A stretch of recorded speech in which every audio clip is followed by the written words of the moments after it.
Hello guys, स्वागत है आपका in the search of God की न्यू वीडियो में। जैसा कि हमने पिछले एपिसोड में देखा था कि तूबा ये अरे नहीं, माफ करना दोस्तों, पिछले एपिसोड्स में हमने अपने मेन कैरेक्टर का नाम टिया न्यान लिया था, जो कि गलत था। उसका असली नाम तुओबा ये है, तो आगे से हम उसे तुओबा ये ही बुलाएंगे। खैर, तो तुओबा ये ने गलती से एक पावरफुल डिवाइन पिल खा ली थी, जिससे उसकी बॉडी में 5 वर्च्यूज की एनर्जी आउट ऑफ कंट्रोल हो गई थी। वो ऑलमोस्ट मरने वाला था, पर योशिकिए ने अपनी जान की परवाह किए बिना उसे बचा लिया। उसने अपनी एनर्जी यूज करके तुओबा ये की वाइल्ड एनर्जी को शांत किया और कहा कि मैं तुम्हें इस तरह अपने सामने मरने नहीं दूंगी। जब तुओबा ये होश में आता है तो वो हैरत से कहता है कि तुमने मुझे बचा लिया। यहाँ उनके बीच एक डीप इमोशनल कनेक्शन बन जाता है। अब सीन शिफ्ट होता है एक पुराने हॉल में, जहाँ माहौल बहुत टेंस है। वहाँ वाटर क्लैन का एक ओल्ड मैन बैठा है, जिसके पास एक जायंट हैमर है। उसी वक्त वहाँ एक व्हाइट हेड आदमी की एंट्री होती है। इसका नाम के हनहुई है और उसके साथ उसकी छोटी बेटी के कियान कियान भी है। उसकी एंट्री बहुत बैडएस होती है। योशिकिए उसे देखते ही पहचान लेती है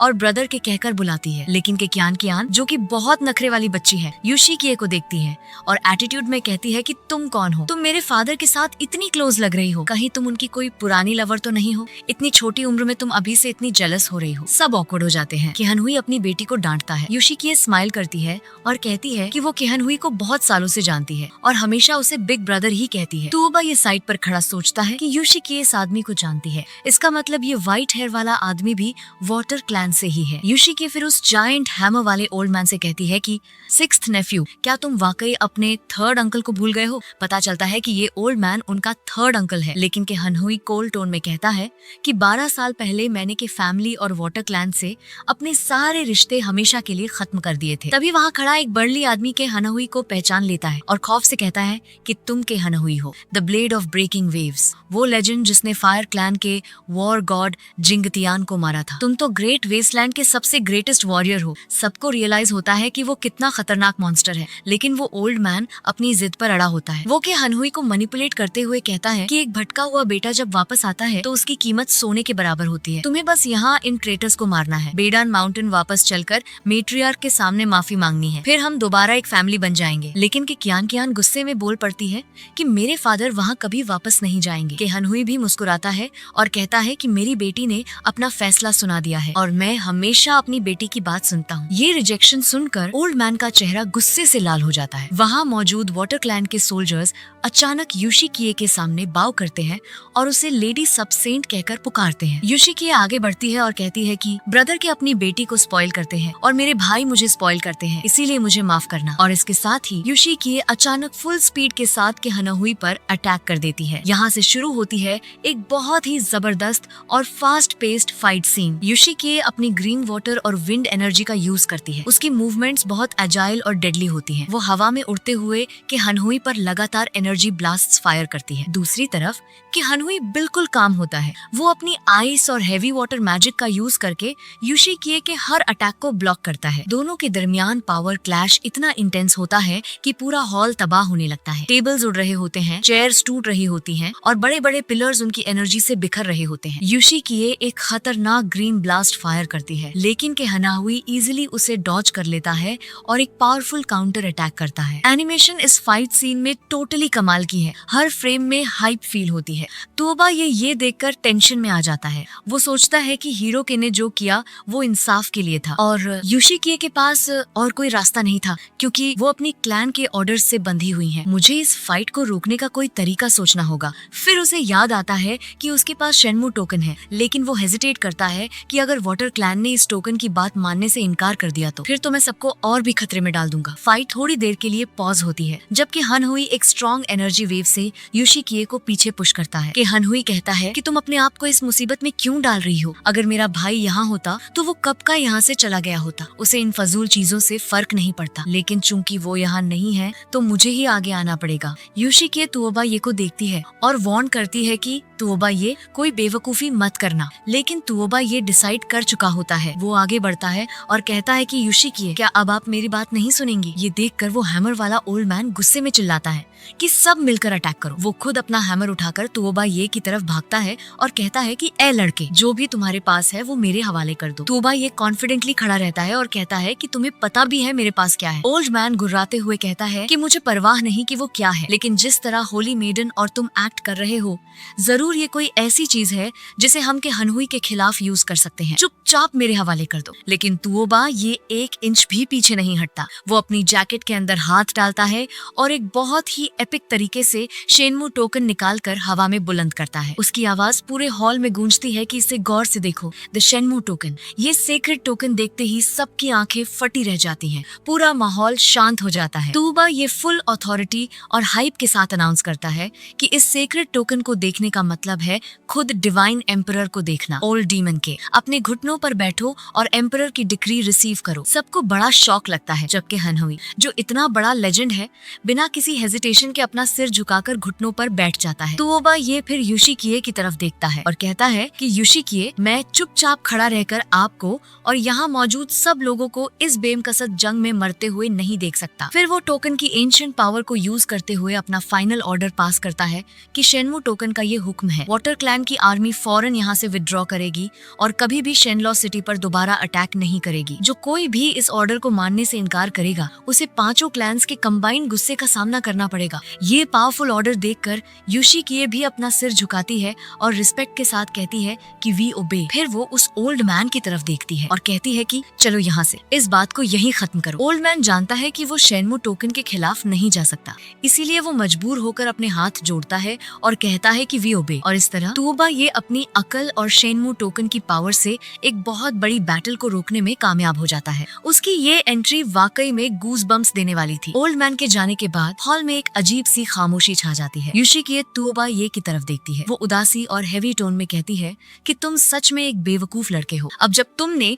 अपना शेनमू टोकन सबके सामने रिवील कर ही दिया है, तो आज के बाद मैं चाह कर भी तुम्हारी दुश्मन बनने से खुद को नहीं रोक पाऊंगी। मेरा रास्ता अब तुमसे अलग हो चुका है। तुओबा ये का दिल टूट जाता है और वो इमोशनल होकर पूछता है कि क्या इस सब के बाद मैं तुमसे दोबारा कभी मिल पाऊंगा। योशिकिए खामोशी के बाद कहती है कि अब पूरी दुनिया को पता चल चुका है कि तुम डिवाइन एम्परर के ऑनवॉय हो और मैं एक डिमोनस हूँ जिसका रास्ता तुम्हारे रास्ते से बिल्कुल अलग है। हमारा साथ अब यहीं तक था। ये कहकर योशिकिए वहाँ से जाने लगती है, लेकिन तुओबा ये फौरन आगे बढ़कर उसका हाथ पकड़ लेता है और कहता है कि नहीं, ऐसा मत कहो। लेकिन योशिकिए अपना हाथ छुड़ाकर कहती है कि यही ठीक है। तुओबा ये बाहर की दुनिया बहुत जालिम और खतरनाक है। तुम्हें अपना ख्याल रखना होगा और सिर्फ मेरी वजह से नहीं बल्कि हर किसी से बचकर रहना होगा। ये उसकी आखिरी वार्निंग होती है, जिसके बाद वो बाहर चली जाती है। बाहर एक जायंट ड्रैगन जैसा सी क्रीचर उसका वेट कर रहा होता है। योशिकिए उसके पास जाती है। वो क्रीचर उससे थोड़े गुस्से में कहता है कि तुम जिसे चाहो पसंद कर सकती हो, लेकिन आखिर तुमने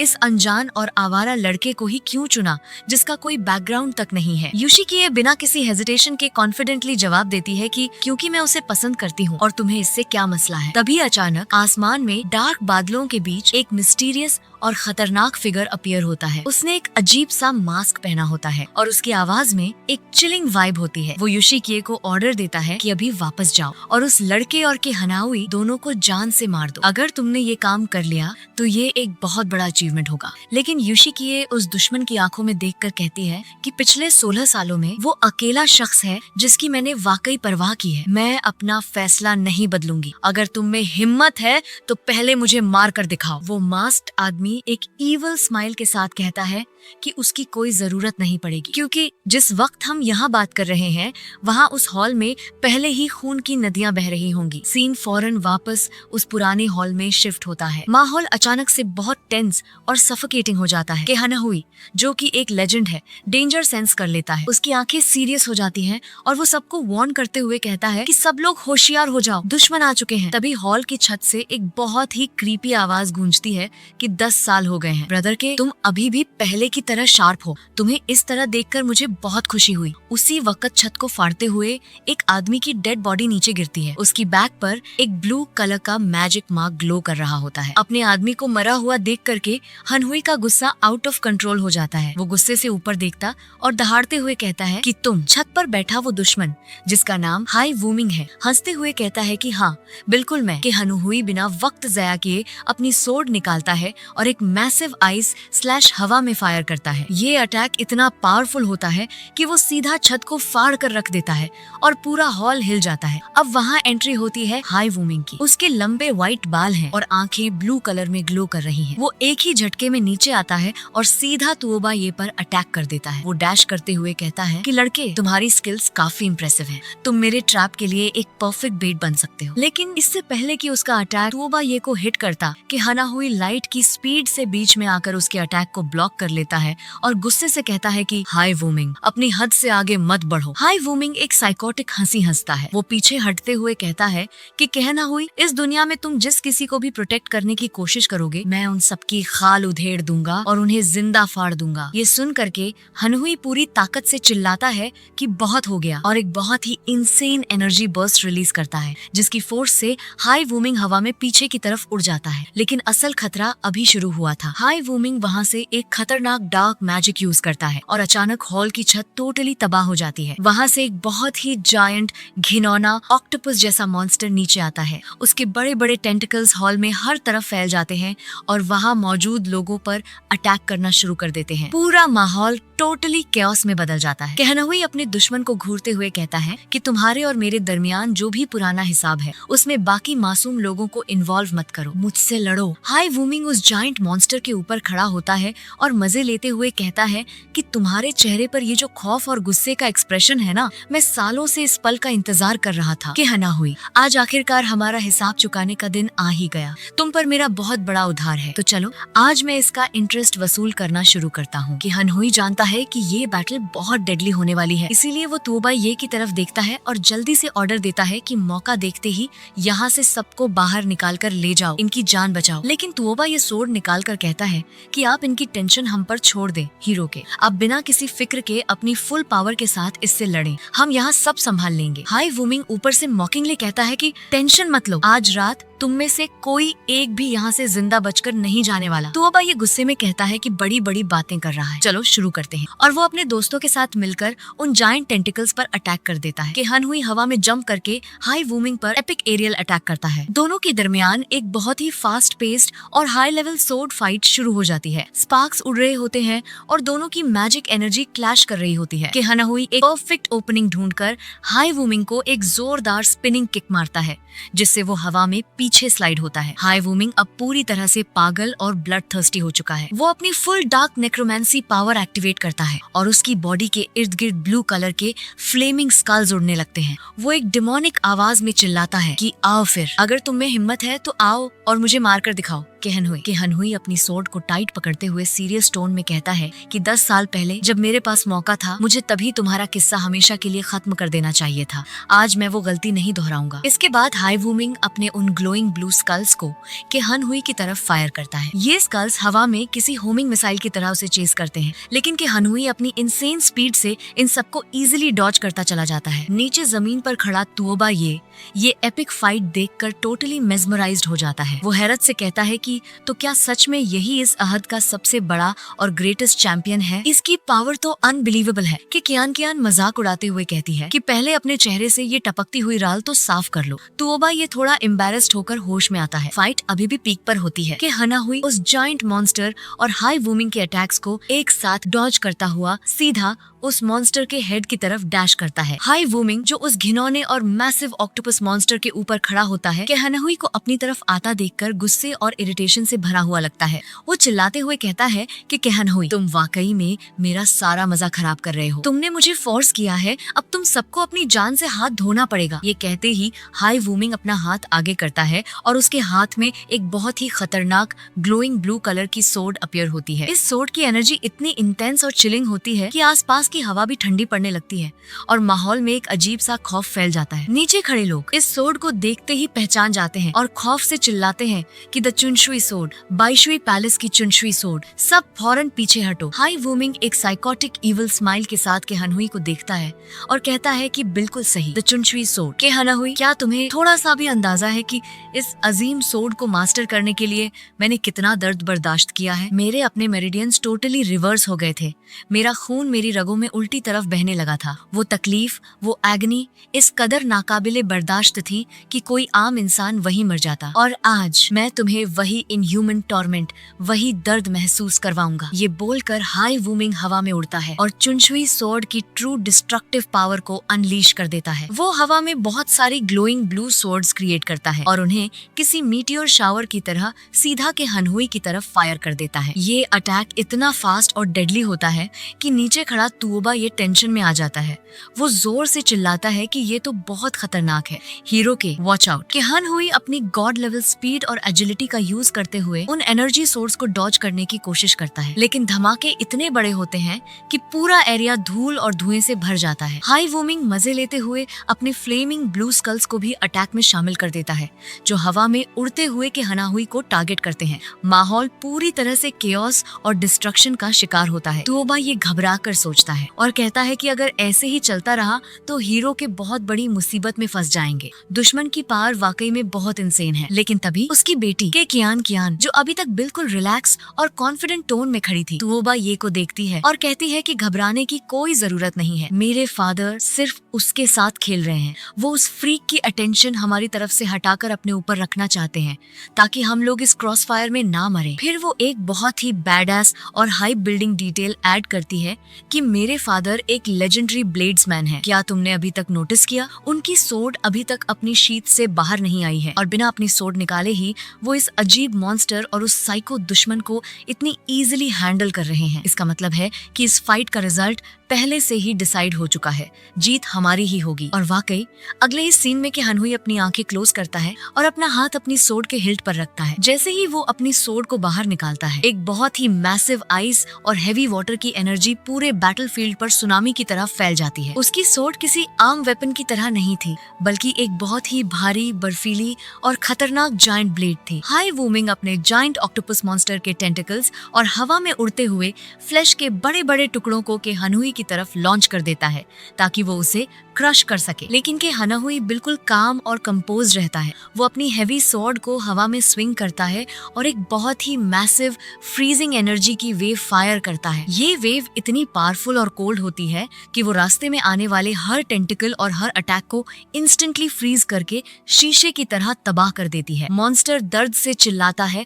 और पीछे हटता है। कि हनहुई अपने दुश्मन को घूरते हुए बहुत ही कोल्ड और बैडएस टोन में कहता है कि असल में मेरी ये स्ट्राइक तो मैंने त्यानुवु के लिए बचा कर रखी थी। ये सुनकर हाई वूमिंग का ईगो बुरी तरह हर्ट हो जाता है। वो गुस्से से दहाड़ते हुए कहता है कि 10 साल पहले तुमने मुझे जो डिफीट दी थी उसकी जिल्लत मैं आज तक नहीं भूला। आज मैं तुम्हारी जान लेकर उस डिफीट का बदला पूरा करूंगा और तुम्हें हमेशा के लिए मिटा दूंगा। अब फाइट अपने एब्सोल्यूट पीक पर पहुंच जाती है। हाई वूमिंग अपनी फुल डेमोनिक पावर को एक्टिवेट करता है। उसकी आंखें नीले रंग में ग्लो करने लगती हैं। वो हवा में अपनी सोर्ड को बुलंद करता है और अपना अल्टीमेट और सबसे खतरनाक मैजिक स्पेल कास्ट करता है। वो जोर से चिल्लाता है कि boundless spring waters tidal wave art. अचानक वहाँ एक मैसिव तबाहकुन वर्लपूल क्रिएट हो जाता है जिसमें डार्क एनर्जी और वाटर मैजिक मिक्स होता है। ये अटैक इतना बड़ा होता है कि लगता है जैसे पूरा आसमान और जमीन इस डार्क वर्लपूल में डूब जाएंगे और सब कुछ तबाह हो जाएगा। लेकिन कि हनहुई, जो कि ग्रेट वेस्टलैंड का ग्रेटेस्ट वॉरियर है, जरा भी नहीं घबराता।